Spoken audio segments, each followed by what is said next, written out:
Geography is a cold, unforgiving master.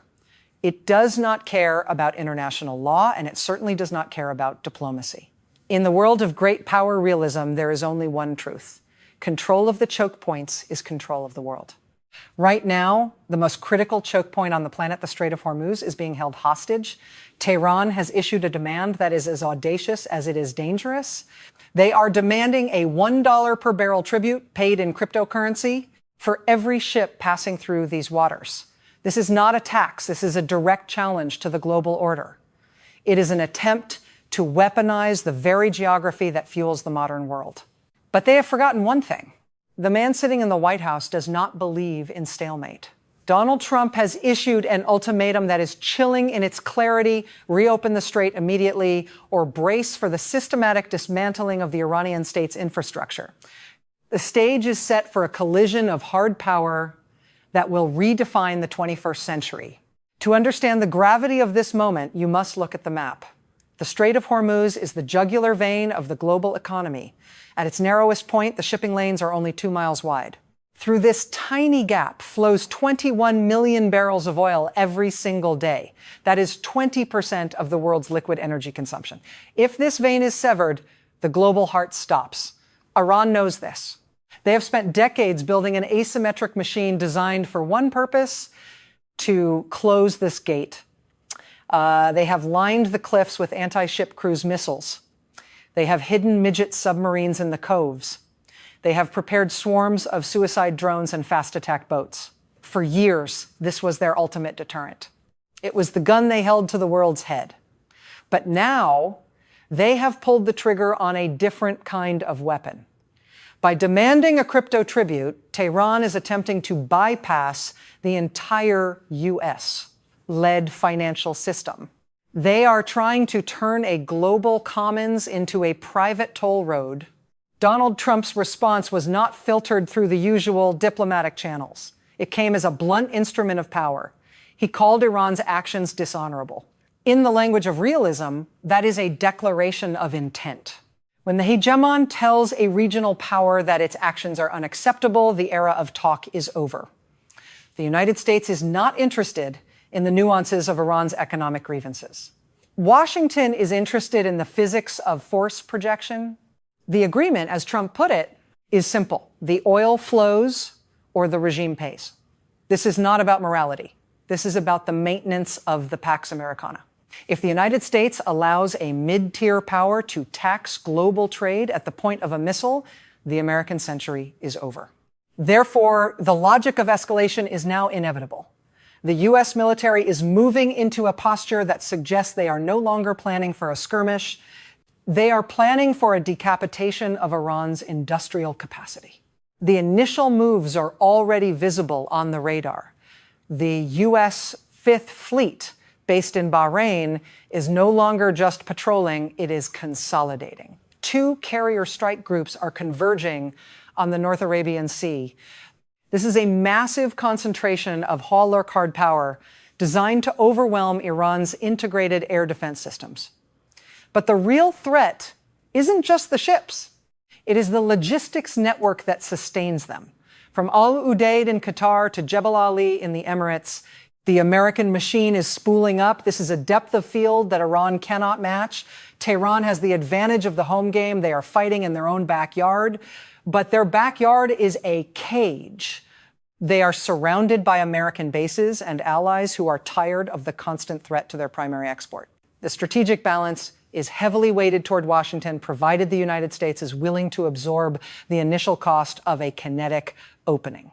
Iran's play is a desperate one. By demanding payment in cryptocurrency, they are trying to solve 2 problems at once. First, they want to generate hard currency that cannot be traced or frozen by the U.S. Treasury. Second, they want to establish a precedent of sovereignty over the strait. If the world pays even $1, they have admitted that Iran owns the water. But this is a fundamental miscalculation of American resolve under the current administration. Trump's America First doctrine is often misinterpreted as isolationism. In reality, it is a form of aggressive realism. It means American interests will be protected with overwhelming force whenever they are directly threatened. And nothing threatens the American interest more than the strangulation of the energy markets. The logistics of the crypto tax are irrelevant if the terminals used to process those payments and the piers where the ships are loaded are reduced to rubble. Let's look at the logic of the escalation ladder. We are currently at the coercive signaling stage. Iran has made its demand. Trump has made his threat. The next step is kinetic friction. This starts when a ship refuses to pay. Imagine a VLCC, a very large crude carrier sailing under a Western flag. It ignores the IRGC's radio demands. An Iranian fast boat fires a warning shot or attempts a boarding. This is the tripwire. In previous administrations, this might have led to weeks of UN Security Council debates. Under the current ultimatum, this leads to a proportional response that is anything but proportional. We are talking about Operation Praying Mantis II. In 1988, the U.S. Navy destroyed half of Iran's operational fleet in a single day after a mine hit the USS Samuel B. Roberts. Today, the technological gap is even wider. The U.S.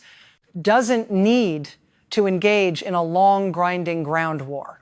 It only needs to destroy the infrastructure that allows Iran to project power into the water.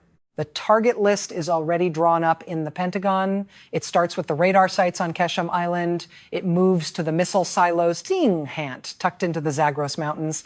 But the true infrastructure Trump mentioned is the economic heart of the regime. The Karg Island terminal, which handles 90% of Iran's oil exports, is a stationary, unarmored target. The Abadan refinery, the pride of their industrial base, is within range of standard carrier-borne aviation. If the U.S. decides to reopen the strait, it won't do so by just escorting tankers. It will do so by eliminating the IRGC's ability to sea, breathe, or strike.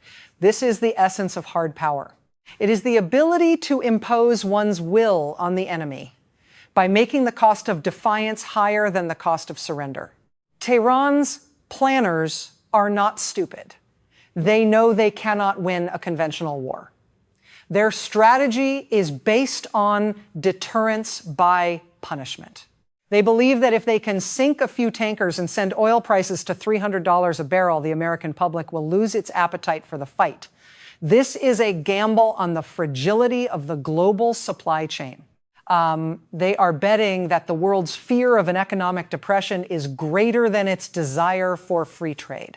But they are forgetting the change in the American energy profile. The United States is now the world's largest producer of oil and gas. While a price spike would hurt, the U.S. is far more resilient to an energy shock than it was in the 1970s or even the 2000s. The ones who will truly suffer are China and Europe. By closing the strait, Iran is actually hurting the very powers it needs as diplomatic shields. This brings us to the strategic turn. If the U.S. moves to strike Iran's infrastructure, it is not just a regional conflict, it is a signal to every other revisionist power on the map. To Beijing in the South China Sea, to Moscow in the Black Sea, the message is clear.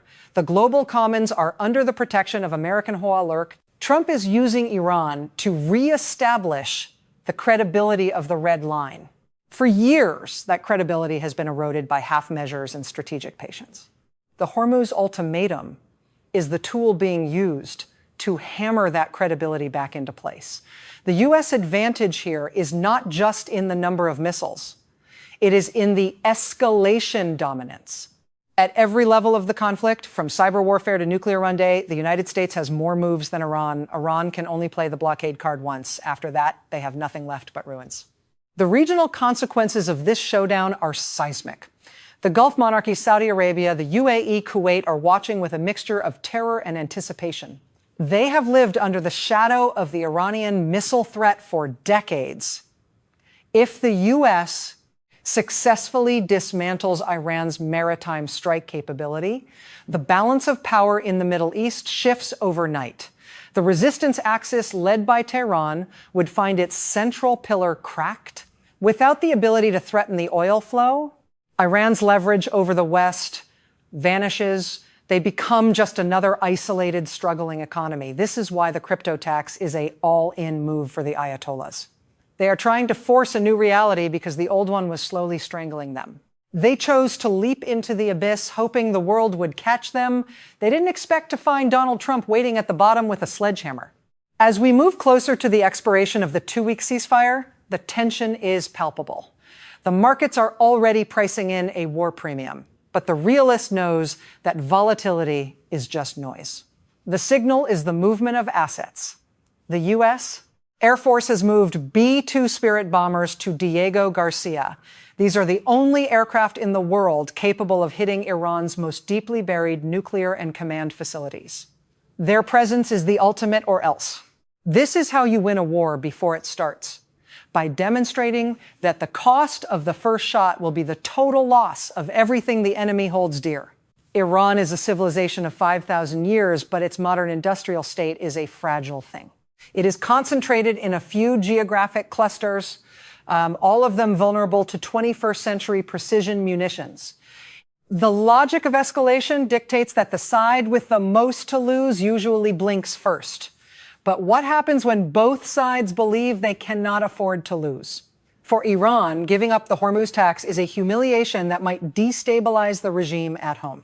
For Trump, allowing the tax to stand is a surrender of American global leadership.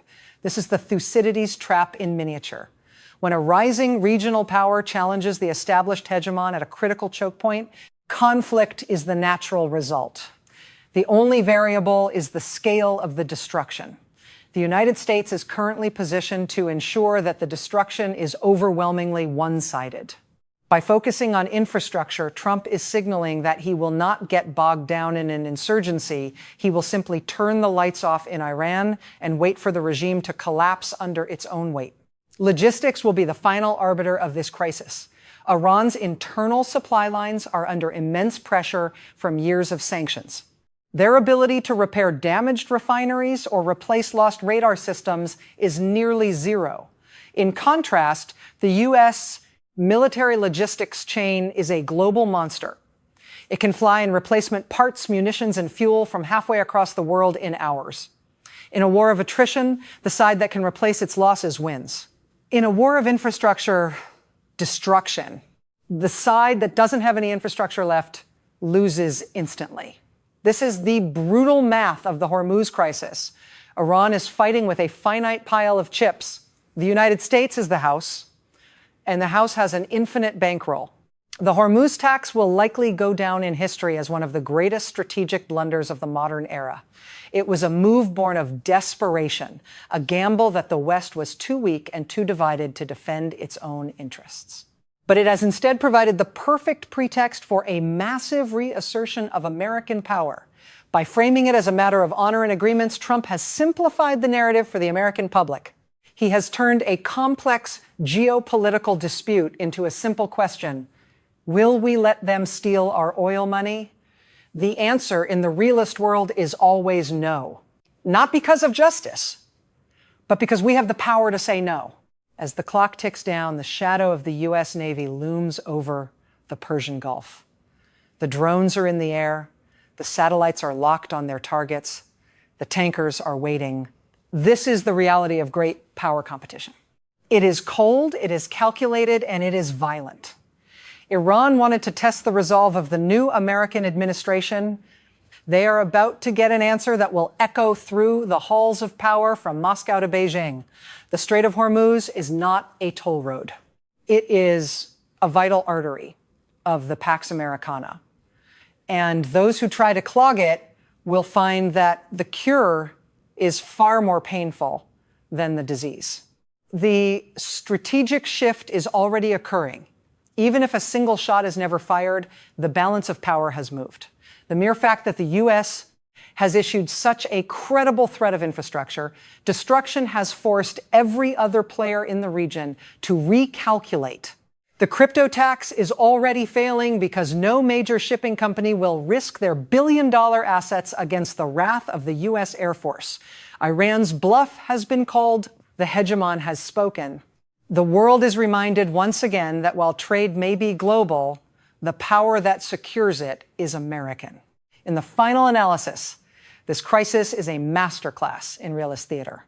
It is about the credible threat of force. Iran tried to use the power of the weak by disrupting the global economy. They tried to use the power of the new by using cryptocurrency.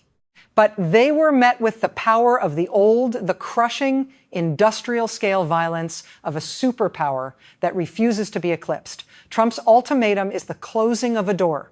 It is the end of the era of strategic patience and the return of strategic dominance. The map of the Middle East is being redrawn, not with ink, but with the heat of jet engines and the cold logic of the kill chain. The lesson for the future is clear. Do not mistake a willingness to negotiate for a lack of will to strike. Do not mistake geography for an absolute shield. And above all, do not try to tax the lifeblood of a superpower unless you are prepared to live in the dark. The Strait of Hormuz will remain open, the oil will flow, and the price of defiance will be written in the ruins of those who tried to stop it. This is the reality of the world we live in. Power is the only currency that never devalues. And right now, the United States is the only one with a full vault. The Hormuz tax is dead. Long live the freedom of the seas, guaranteed by the firework of the American eagle. The video ends here, but the strategic shift is just beginning. The world has seen the blueprint. The next time a choke point is threatened, the response will not be a mystery. It will be a repeat of this very logic. Control the gates or lose the kingdom. The United States has made its choice. Now, we wait to see if Tehran has the wisdom to survive it. This was not just a post on social media. This was the opening salvo of a new era of American realism. The dishonorable act has been met with an honorable threat of force. The world is watching. The machines are ready. The gate is about to be forced open. And in the world of great powers, that is the only outcome that matters.